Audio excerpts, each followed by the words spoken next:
nessa noite, então, eu quero trazer algo bem reduzido, bem simplificado, para que a gente pudesse entender a essência, né? A essência do plano de salvação. Veja que o intuito aqui não é trazer meramente estudos complexos, maçantes, mas o objetivo, né, dessas quartas-feiras é justamente a gente trazer um evangelho simples, né? Que nós venhamos entender que o evangelho ele é simples, sabe? Às vezes a gente dificulta um pouco algumas coisas, lógico que tem alguns entendimentos que são um pouquinho mais complexos, mas o objetivo neste momento é que realmente trazer um entendimento uniforme, trazer algo que seja acessível para que todos nós venhamos entender de uma maneira unânime aquilo que o Senhor quer nos instruir a partir da palavra do Senhor. Então hoje a gente vai falar um pouquinho sobre o plano de salvação, o plano de redenção, né?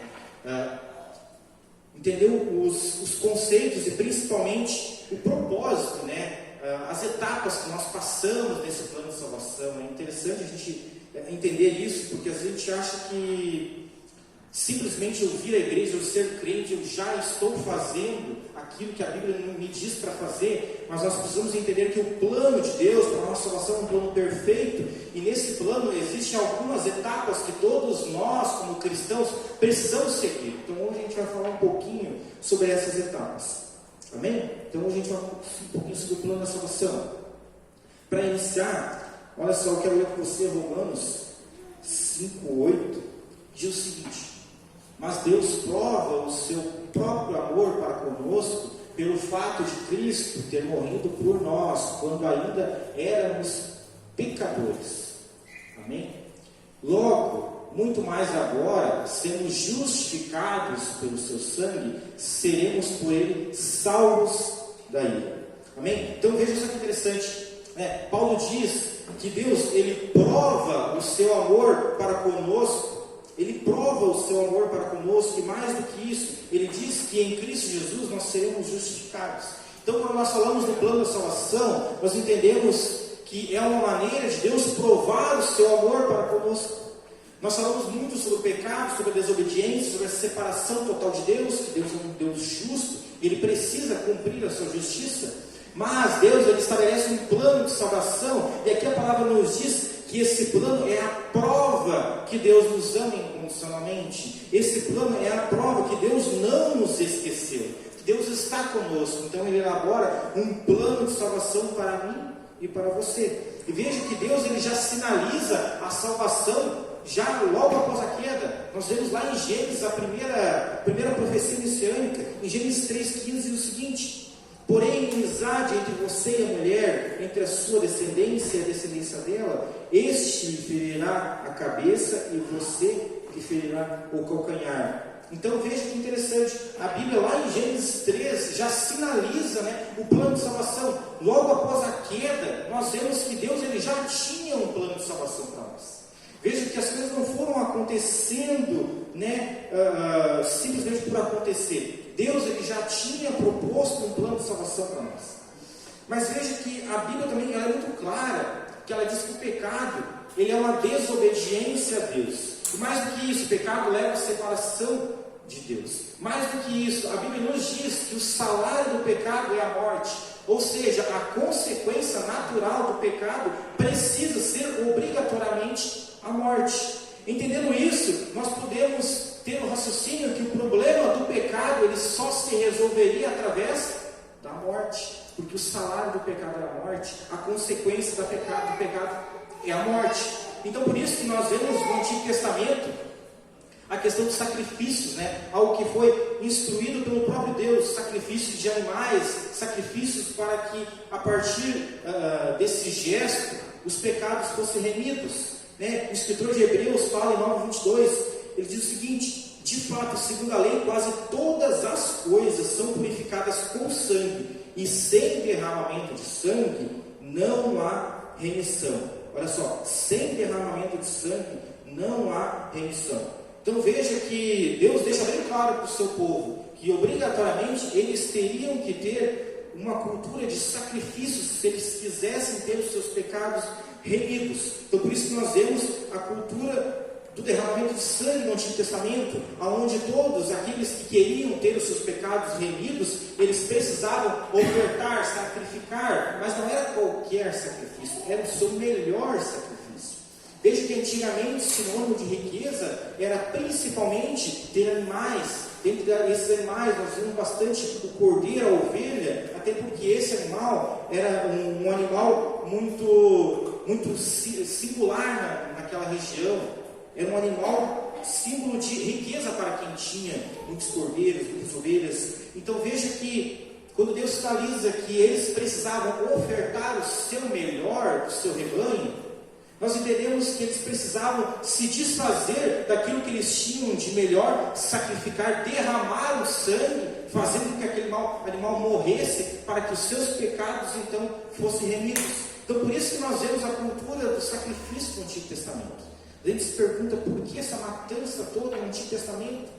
Mas veja que, como nós vimos o pecado, a consequência dele é a morte. Então precisaria haver algo em comum entre o pecado e a morte. Então Deus, ele orienta o seu povo, que todos aqueles que quisessem então ter os seus pecados remidos, eles precisavam sacrificar o seu melhor, derramar o sangue pelos seus pecados. Mas a grande questão é que os sacrifícios de animais, eles não removiam os pecados, eles encobriam os pecados. Veja o que o próprio escritor de Hebreus diz no capítulo 10, verso 4. Ele diz o seguinte: porque é impossível que o sangue de touros e de bodes remova os pecados.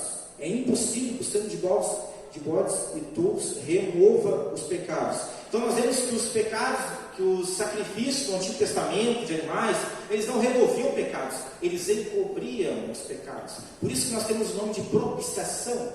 Propiciação, ele é o sinônimo de cobertura, de você encobrir algo. Tanto que a tampa que cobria a Arca da Aliança, ela era chamada de propiciatório. Ou seja, lá é onde era derramado o sangue do sacrifício dos animais. Os melhores animais que você escolhia para ser sacrificado, tinha o sangue derramado em cima do propiciatório, que significa cobertura. Então tudo isso dá um entendimento de que aquele sacrifício servia para encobrir os pecados daquele povo, encobrir os pecados daquela geração. Por isso que João Batista, quando ele vê Jesus, nós vimos isso nos relatos dos primeiros evangelhos, ele vê Jesus, a primeira coisa que ele fala ao avistar Jesus, ele diz: eis o Cordeiro de Deus que tira o pecado do mundo. O Cordeiro de Deus que tira o pecado do mundo. E veja que, sem mesmo muitos entenderem ao seu redor, ali João Batista ele já estava trazendo uma grande profecia, o Cordeiro de Deus que tira o pecado do mundo. Porque no Antigo Testamento o Cordeiro realmente ele encobria o pecado, mas agora o verdadeiro Cordeiro estava vindo para tirar o pecado do mundo. Então, até Cristo, os pecados eles eram remidos, mas eles eram apenas encobertos. Mas a partir de Cristo nós vemos uma profecia de ter os pecados removidos, tirados deste mundo. Por isso que nós vemos então que Cristo, ele foi o sacrifício que nos tirou da condenação. João 3,16, para muitos é o texto mais conhecido da Bíblia. Uma vez eu vi um estudo que esse é o versículo mais lido em todo o mundo. É o versículo que a maioria das pessoas sabem de cor. João 3,16, ele diz o seguinte: porque Deus amou o mundo de tal maneira que deu o seu Filho unigênito, para todo aquele que nele crer, não pereça, mas tenha vida eterna. Então nós vemos aqui a elaboração de um plano perfeito. Deus, ele, no seu imenso amor, ele resolve dar o seu melhor, entendendo que no Antigo Testamento você precisava ofertar o seu melhor para ter os pecados remidos, mas esses pecados eles não eram tirados. Mas Deus, na sua infinita bondade, ele resolve dar o seu melhor. E o seu melhor é o seu Filho unigênito. Então Deus, ele decide ofertar o seu melhor, o seu Filho, para que a partir dele, esse sacrifício fosse o sacrifício perfeito, a qual fosse tirado o pecado do mundo. Então essa é a essência da nossa pregação da salvação. A essência da salvação. Só que para nós entendermos um pouco isso, nós temos que entender o nosso caminho durante esse processo. Eu quero trazer 4 tópicos para nós essa noite, que é a justificação, a conversão, a santificação e a glorificação. Nós vamos iniciar então falando um pouquinho sobre a justificação. O que é justificação? Nós ouvimos muito falar nessa palavra, mas a gente não entende um contexto mais amplo dela. Justificação é a capacidade de tornar justo algo que não era justo. Tornar justo algo que não era justo. Romanos 3, 23 vai dizer para nós: porque todos pecaram e carecem da glória de Deus. Todos pecaram e carecem da glória de Deus. Amém? E no próximo ele vai dizer: sendo justificados, olha só, sendo justificados gratuitamente por sua graça, mediante a redenção que há em Cristo Jesus. Então, a justificação nada mais é do que tornar justo aquele que não era justo. Veja que quando Deus ele cria o homem conforme a sua imagem e semelhança, o homem ele cai, ele é corrompido, ou seja, ele é totalmente separado da presença de Deus. O homem já não é mais a imagem e semelhança de Deus. Todavia, o homem ele passa a então construir uma humanidade pecaminosa, longe de Cristo. E nós vemos então que separados de Deus, separados, sem ter a oportunidade de novamente ser a imagem e semelhança de Cristo, nós já não somos mais justos. Nós não somos mais justos. Mas em Cristo Jesus, a partir do seu sacrifício na cruz, entendendo que Deus ofertou o seu melhor para que o sacrifício fosse totalmente perfeito, nós entendemos que a justiça se cumpriu sobre Cristo, sobre Jesus. Porque a consequência do pecado é a morte. E por Deus ser justo, o pecado só se resolveria através da morte. Então, como Deus resolve isso? Resolve ofertar o seu melhor. Ofertar o seu melhor cordeiro, o seu melhor filho, o melhor de todos, para que a partir dele o pecado realmente fosse tirado do mundo. E nós que já estávamos condenados, caminhando para uma condenação, nós então ganhamos a oportunidade de sermos chamados justos. Então Cristo, ele era totalmente santo, sem pecado, morreu por mim, por você na cruz. A partir deste momento, ele leva sobre ele todos os nossos pecados. A palavra diz que as iniquidades, os pecados estavam sobre ele. A partir deste momento, nós somos justificados, ou seja, nós podemos dizer que nós somos justos novamente, através de um sacrifício perfeito, que foi de Cristo.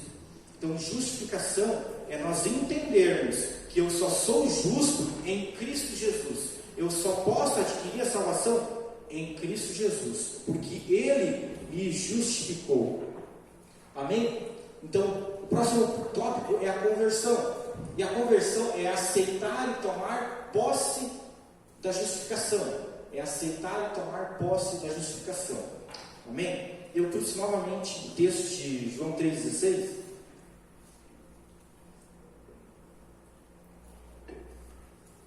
Eu quero ler para você de novo.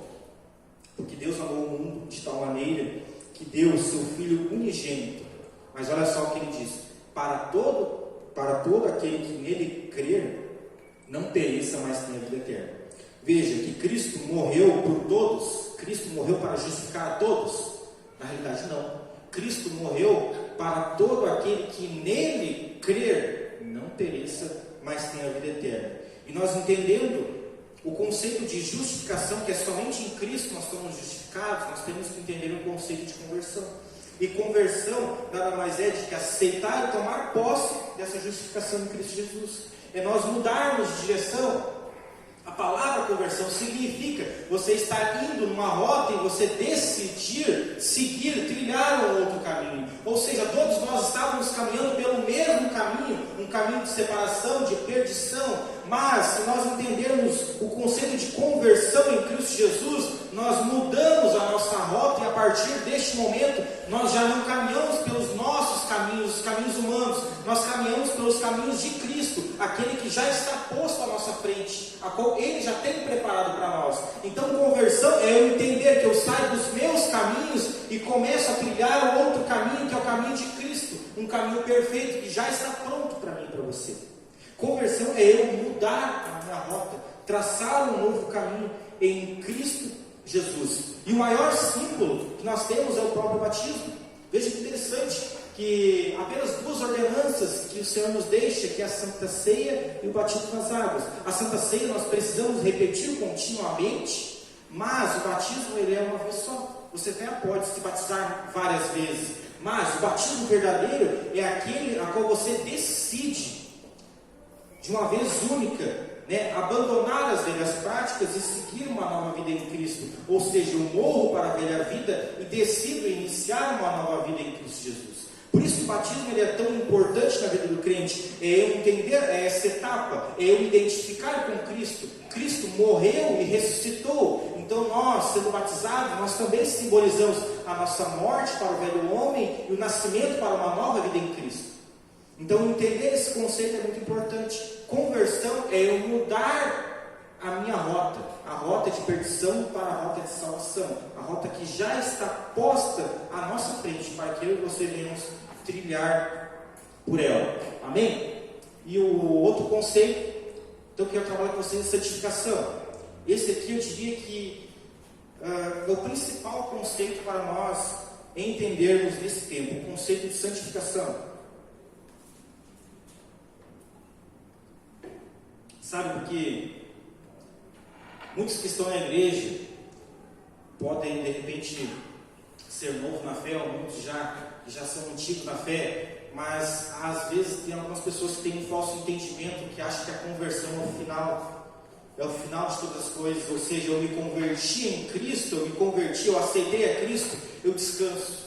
Eu sou convertido, estou na igreja, agora está tudo certo. Mas na realidade nós precisamos entender que a conversão ela não é o final, ela é o início de uma caminhada, é o início de uma nova jornada. Todavia essa jornada agora é em Cristo, não é sobre as minhas decisões, é decisões baseadas em Cristo. Então entender esse conceito é muito importante. A conversão não é o final, é o início de uma caminhada que nós temos que continuar trilhando.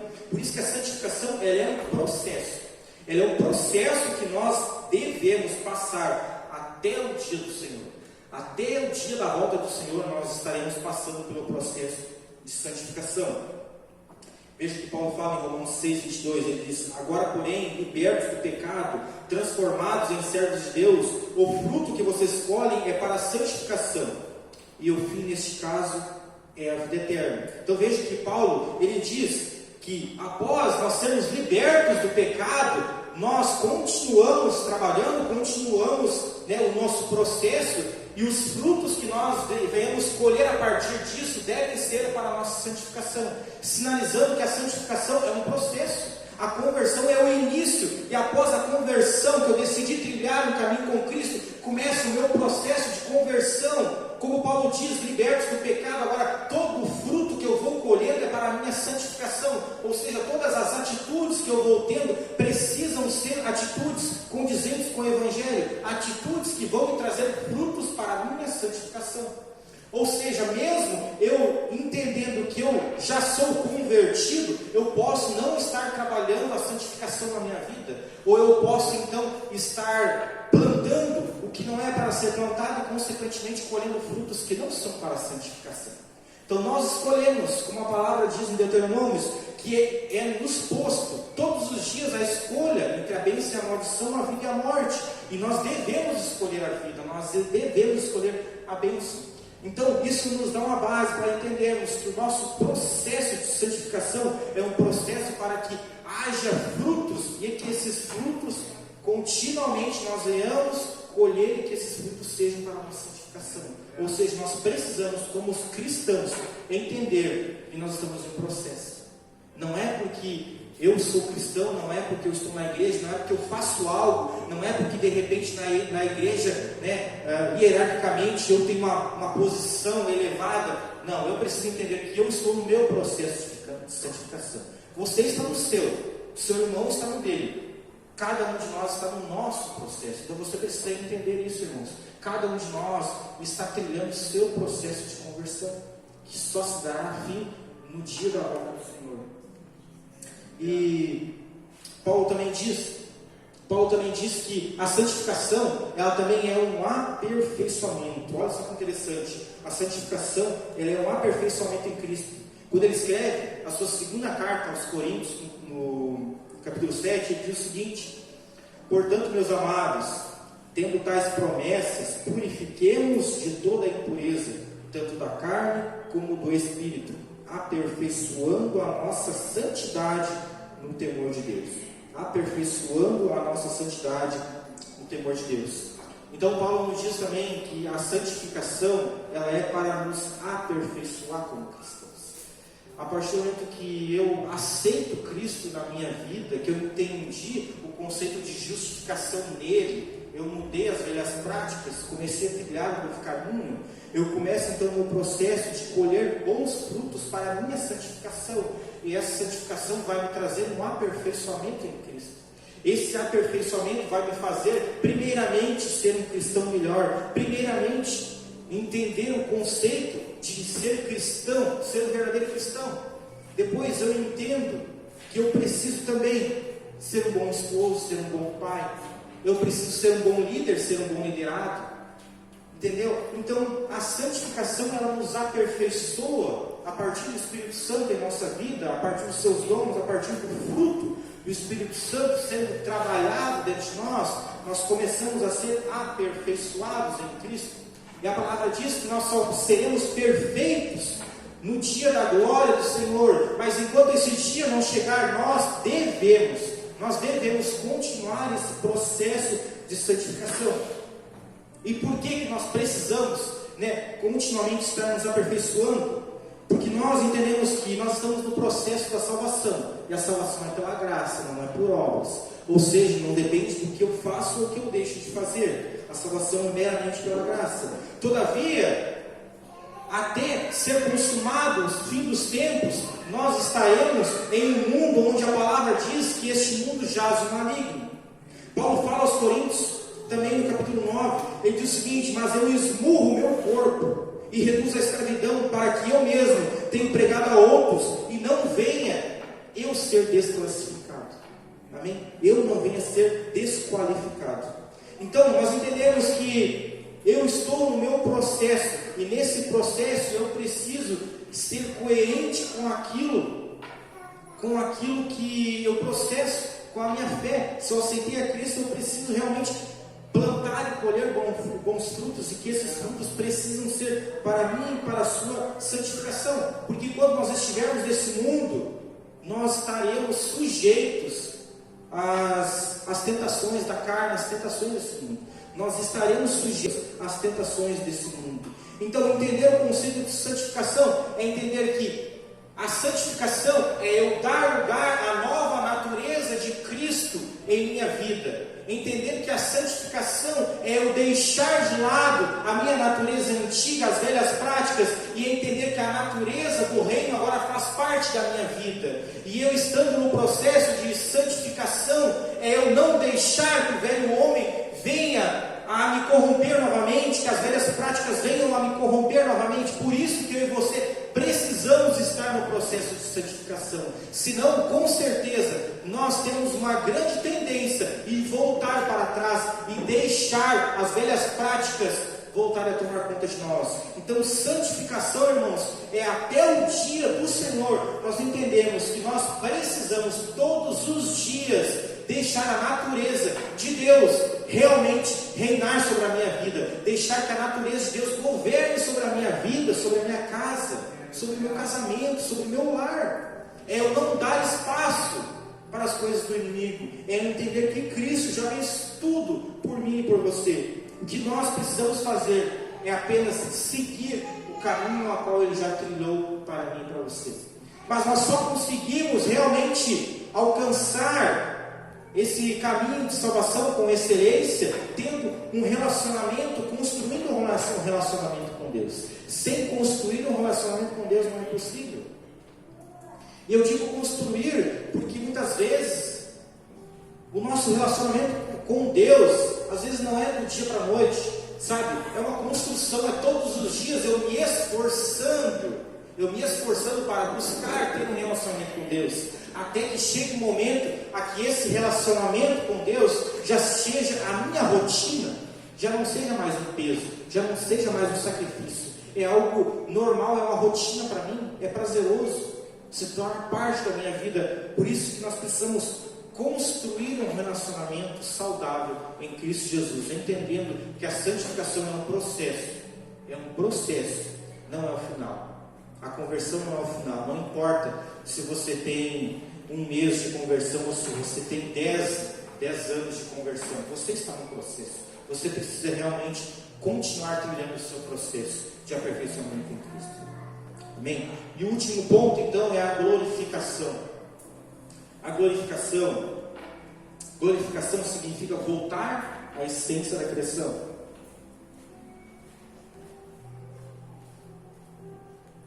Filipenses 3:20 diz que: pois a nossa pátria está nos céus, de onde também aguardamos o Salvador, o Senhor Jesus Cristo, o qual transformará o nosso corpo de humilhação para ser igual ao corpo da sua glória, sendo a eficácia do poder que Ele tem de até subordinar a si todas as coisas. Amém? Subordinar a si todas as coisas.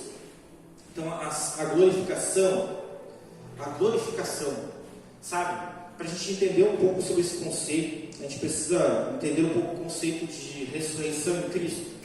Esse é um assunto um pouco amplo, né? Não há como a gente falar sobre isso, mas eu creio que futuramente a gente vai falar um pouco sobre isso, sobre a morte em Cristo, sobre o fim de todas as coisas, sobre o arrebatamento, sobre a nossa ressurreição, sobre o que nos aguarda, sobre o julgamento, sobre tudo aquilo a qual nós estamos trabalhando. Nós iremos falar de maneira mais detalhada na frente, mas é importante que hoje nós entendermos que na vida de Jesus haverá ressurreição.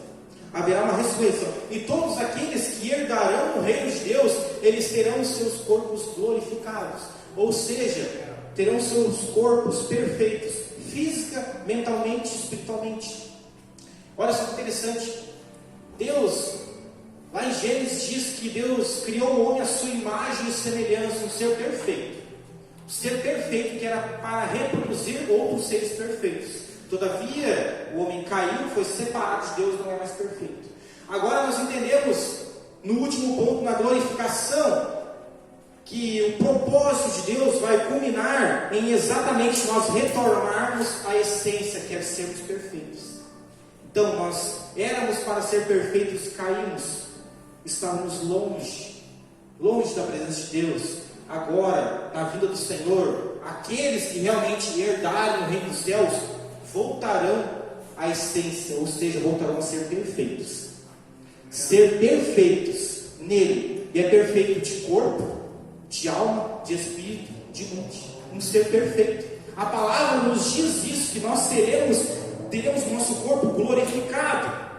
Romanos 8:29, olha só que interessante, diz o seguinte: pois aqueles que Deus de antemão conheceu, Ele também predestinou para serem conformes à imagem do seu Filho, a fim de que seja o primogênito entre eles muitos irmãos.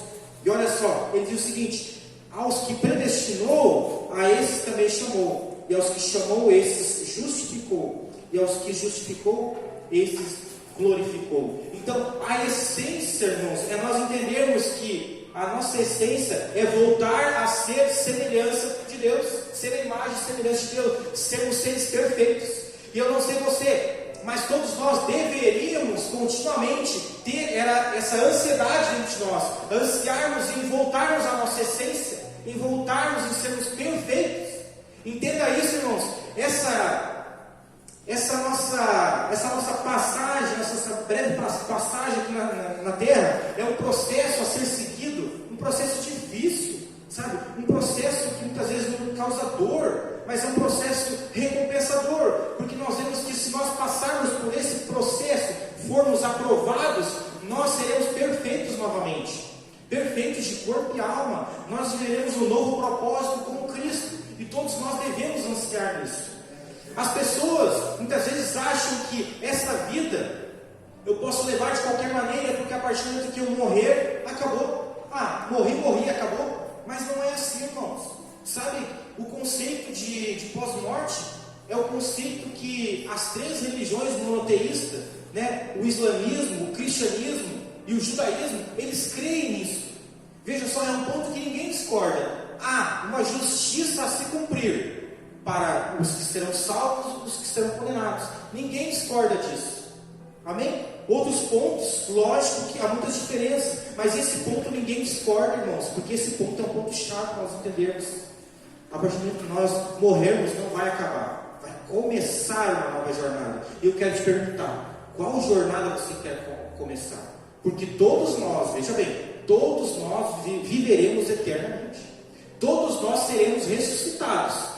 Primeiro justos, conforme a palavra, mas depois também aqueles que serão condenados serão ressuscitados também.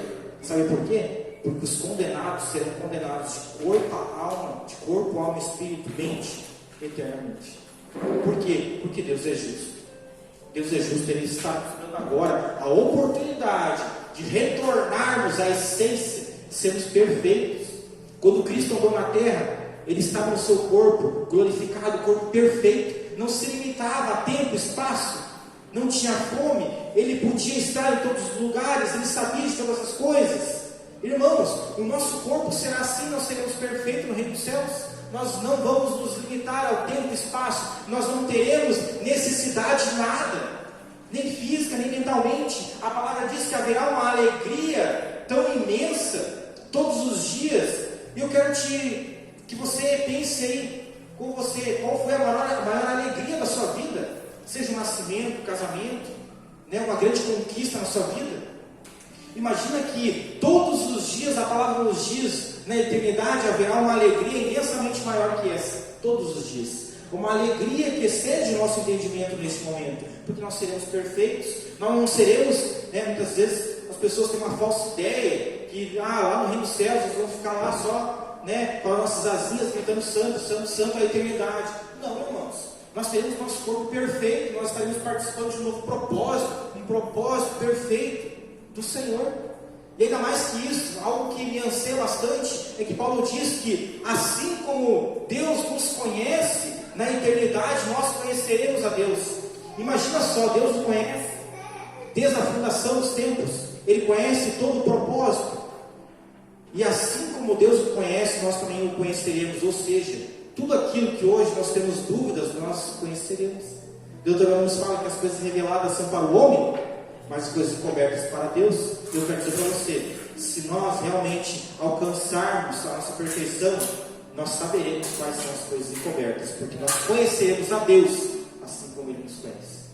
Amém? Então o objetivo dessa noite é nós entendermos, primeiro, entender a justificação em Cristo, entender que a conversão não é o final, é o começo de uma caminhada, entender que a santificação é um processo ao qual nós todos os dias devemos seguir, caminhar e colher bons frutos, para que nós sejamos, no final de todas as coisas, eleitos e tenhamos o nosso corpo glorificado, nosso corpo perfeito, onde nós estaremos na eternidade.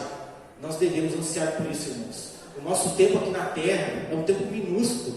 Eu acho que para Deus, se Ele fosse medir, daria aqui segundos. O nosso tempo aqui na terra é segundos para Deus, irmãos, perante tudo aquilo que ainda está por vir. Então é um pequeno espaço, irmãos, entenda, é um pequeno tempo que nós estamos passando aqui por toda uma vasta eternidade no mundo perfeito, sendo seres perfeitos. Então nós devemos ansiar por isso, irmãos. Ansiar em viver uma nova essência, uma essência em Cristo, a perfeição a qual Ele desejou que nós fôssemos, e nós caímos. Mas hoje eu quero dizer para você, Deus Ele já tem um plano perfeito para que nós voltemos à essência da criação, sermos perfeitos. Amém? Então o convite nessa noite é: deseje, ansiar, voltar à essência, e a essência é Deus.